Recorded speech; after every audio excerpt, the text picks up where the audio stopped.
காய்கறிலாம் எதுவுமே சேர்க்காம ரொம்ப சிம்பிளான இன்க்ரீடியன்ட்ஸ் வச்சு இந்த குழம்பு பண்ணிடலாம். நான் ஒரு தடவை பண்ணிட்டிங்கன்னா வீட்டில் இருக்கவங்க திரும்பி கேட்காம இருக்கவே மாட்டாங்க. டேஸ்ட் அப்படி இருக்குங்க பூண்டு குழம்பு.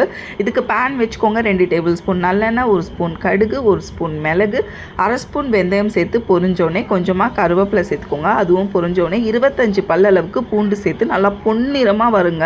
அப்போ டேஸ்ட்டும் ஃப்ளேவரும் சூப்பராக இருக்கும். இதோட 25 பல்லளவுக்கு சின்ன வெங்காயம் சேர்த்து நல்லா வதக்கிட்டு இது வதங்கினோடனே 2 பழுத்த தக்காளியை நல்லா அரைச்சி இதோடு சேர்த்து நல்லா வதக்கிக்கோங்க.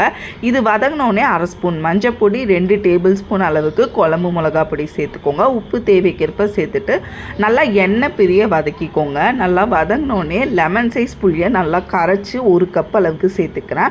1 கப் அளவுக்கு தண்ணி சேர்த்து நல்லா மிக்ஸ் பண்ணிவிட்டு மூடி போட்டு ஒரு 20 நிமிஷம் சிம்மிலே வச்சு குக் பண்ணிங்கன்னா நல்லா மேலே எண்ணெய் பிரிஞ்சு வந்துடும். அதுக்கப்புறம் 1 ஸ்பூன் அளவுக்கு பொடிச்ச வெல்லம் சேர்த்துட்டு ஸ்டவ் ஆஃப் பண்ணிவிட்டு சுட சுட சாதத்தோட கொஞ்சமாக நெய் போட்டு சர்வ் பண்ணுங்கள்.